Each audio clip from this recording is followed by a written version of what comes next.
So రేపటి నుంచి వచ్చేసరికి మనకి ఇంకా బిగ్ బాస్ అయితే అయిపోయింది ది ఎండ్. సో ఇప్పుడు ఎవరు కొట్టుకున్నా తర్వాత నుంచి అందరూ కలిసి ఉంటారు. దాని గురించి ఇప్పటివరకు కామెంట్స్ కింద అంటే గౌతమ్ సపోర్ట్ చేసిన వాళ్ళు, నిఖిల్ సపోర్ట్ చేసిన వాళ్ళు ఏముండదు. ఇంకా రేపటి నుంచి నార్మల్గానే ఉంటుంది. So before earth, after Bigg Boss earth అంతా ఒకలాగా ఉంటుంది, ఏది మారదు.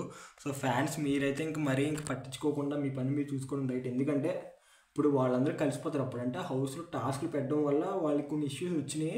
ఇప్పుడు బయట వాళ్ళు మూవీస్కి వీళ్ళు వెళ్తారు, అంటే మూవీ ప్రమోషన్స్ ఉంటే వీళ్ళు చేస్తారు, వాళ్ళు హెల్ప్ చేస్తారు, పార్టీస్కి వెళ్తారు. సో అంతా బాగుంటుంది. ఇంకా మీరు గౌతమ్ ఫ్యాన్ అని, నిఖిల్ ఫ్యాన్ని అని చెప్పుకోవడం కంటే సో మంచిగా చూసి ఎంటర్టైన్ అవ్వడం, అది కేవలం ఒక ఎంటర్టైన్మెంట్ షో మాత్రమే, రియాలిటీ షో. సో దానికి మించి అయితే ఏమొద్దు. సో వీడియోస్ కూడా మరి బిగ్ బాస్ అయిపోయింది, ఇంకా రేపు నుంచి కంటెంట్తో రావాలి. సో చాలా వరకు అంటే అలవాటు అయిపోయింది. ఒక 2 నెలల నుంచి 3 నెలల నుంచి డైలీ నా పర్సనల్ వర్క్ మేనేజ్ చేసుకుంటా వీడియోస్ చేయడం కానీ. సో ఈ అలవాట్లో చాలా నేర్చుకున్నాను. సో దాని గురించి ఒక వీడియో చేస్తానులే, ఇప్పుడు ఇందులో మాట్లాడేది కాదు. సో ఎందుకో చెప్పాలనిపించింది. Thank you for watching.